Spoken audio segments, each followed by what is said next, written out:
Assalamualaikum warahmatullahi wabarakatuh. Perkenalkan, nama saya Ina Nadia dengan NIM P2F125028 dari Prodi Magister Ilmu Lingkungan. Di sini saya akan mempresentasikan kajian literatur berjudul Revitalisasi Pertanian Berkelanjutan, Studi Kasus Implementasi Sistem Pembangunan Pertanian Berbasis Ekosistem di Indonesia. Kajian ini membahas bagaimana pendekatan berbasis ekosistem dapat menjadi strategi untuk meningkatkan produktivitas pertanian sekaligus menjaga keberlanjutan lingkungan dan kesejahteraan petani. Yang pertama yaitu ada tantangan global pertanian. Pertanian global saat ini menghadapi berbagai tantangan serius seperti perubahan iklim, degradasi lahan, hilangnya keanekaragaman hayati, dan penurunan kualitas sumber daya alam. Praktik pertanian konvensional yang bergantung pada pupuk kimia dan pestisida sintesis memang mampu meningkatkan hasil dalam jangka pendek, tetapi juga menimbulkan dampak lingkungan yang signifikan. Sebagai solusi, berkembang konsep pertanian berbasis ekosistem, yaitu sistem pertanian yang mengintegrasikan aspek ekologi, sosial, dan ekonomi agar produktivitas tetap terjaga tanpa merusak lingkungan. Pendekatan ini juga sejalan dengan tujuan pembangunan berkelanjutan atau SDGs, khususnya pada aspek ketahanan pangan dan pengelolaan sumber daya alam secara berkelanjutan. Di Indonesia, sektor pertanian menghadapi tantangan berupa alih fungsi lahan, penurunan kesuburan tanah, ketergantungan terhadap input kimia, dan fragmentasi kebijakan antar sektor. Untuk menjawab tantangan tersebut, pemerintah mulai mendorong berbagai program pertanian berkelanjutan seperti agroforestry, pertanian ramah lingkungan, dan pengelolaan sumber daya hayati berkelanjutan. Negara-negara seperti Vietnam dan Brazil telah menunjukkan bahwa pendekatan berbasis ekosistem dapat meningkatkan ketahanan pertanian terhadap perubahan iklim, dan pengalaman tersebut dapat menjadi referensi bagi Indonesia. Berbagai penelitian menunjukkan keberhasilan penerapan pertanian berbasis ekosistem. Pertama yaitu ada agroforestry di Asia Tenggara yang terbukti meningkatkan fungsi ekosistem dan diversifikasi pendapatan petani. Yang kedua yaitu sistem subak di Bali yang memperlihatkan bagaimana pengelolaan air berbasis kearifan lokal mampu menjaga keseimbangan ekologi. Yang ketiga adalah masyarakat Arfak di Papua yang menerapkan zonasi lahan tradisional untuk menjamin keberlanjutan sumber daya. Yang keempat yaitu pelatihan berbasis pengalaman juga terbukti efektif dalam mendorong penggunaan biopestisida ramah lingkungan. Temuan-temuan tersebut menunjukkan bahwa integrasi teknologi modern dan pengetahuan lokal merupakan kunci keberhasilan. Hasil kajian menunjukkan bahwa penerapan sistem pertanian berbasis ekosistem memberikan manfaat nyata. Produksi cabai meningkat hingga 73% melalui penggunaan sistem irigasi digital berbasis kecerdasan buatan.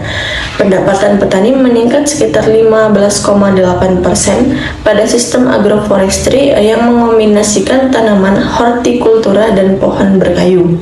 Selain itu, cadangan karbon tanah meningkat hingga 25%, yang berarti sistem ini berkontribusi pada mitigasi perubahan iklim. Dengan demikian, pendekatan ini tidak hanya meningkatkan produktivitas, tetapi juga memberikan manfaat ekonomi dan ekologis. Pertanian berbasis ekosistem mendukung peningkatan keanekaragaman hayati tanah, khususnya mikroorganisme yang berperan dalam siklus hara. Sistem ini juga meningkatkan kemampuan lahan untuk menghadapi bencana seperti banjir dan kekeringan. Di sisi ekonomi, pendekatan ini membuka peluang penerapan skema perdagangan karbon, pembayaran jasa lingkungan, dan diversifikasi pendapatan petani. Dengan kata lain, manfaat yang dihasilkan bersifat multidimensional, yaitu ekologis, sosial, dan ekonomi. Dari berbagai literatur, terdapat 5 dimensi utama yang mempengaruhi keberhasilan implementasi. Yang pertama yaitu efektivitas kebijakan, yang kedua peningkatan produktivitas, yang ketiga keberlanjutan lingkungan, keempat faktor pendukung seperti pelatihan, teknologi, dan penyuluhan, dan yang kelima yaitu faktor penghambat seperti minimnya intensif dan rendahnya integrasi kebijakan. Kelima dimensi ini saling berkaitan dan menentukan tingkat keberhasilan implementasi di lapangan. Meskipun potensinya besar, Implementasi di Indonesia masih menghadapi berbagai kendala. Yang pertama adalah fragmentasi kebijakan antara pemerintah pusat dan daerah. Kedua, keterbatasan akses finansial, terutama bagi petani kecil. Yang ketiga, kesenjangan sosial ekonomi yang membuat petani besar lebih mudah mengadopsi inovasi. Yang keempat, konversi lahan pertanian akibat urbanisasi dan ekspansi industri. Kendala-kendala tersebut perlu diatasi agar sistem ini dapat dilakukan secara luas. Beberapa rekomendasi kebijakan yang dapat dilakukan antara lain yaitu yang pertama, memperluas akses pertanian terhadap teknologi berbasis ekosistem seperti sensor tanah dan irigasi pintar. Yang kedua yaitu menyediakan insentif ekonomi berupa subsidi hijau dan pembayaran jasa ekosistem.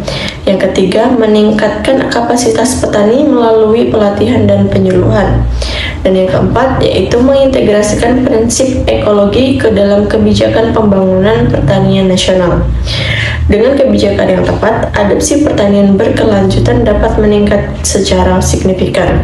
Strategi pengembangan meliputi harmonisasi kebijakan lintas sektor, peningkatan adopsi teknologi, pengembangan intensif ekonomi hijau, dan penguatan kelembagaan penyuluhan. Tujuan akhirnya adalah menciptakan sistem pertanian yang produktif, tangguh terhadap perubahan iklim, dan memberikan manfaat ekonomi bagi petani. Kedepan, digitalisasi memiliki peran yang sangat penting.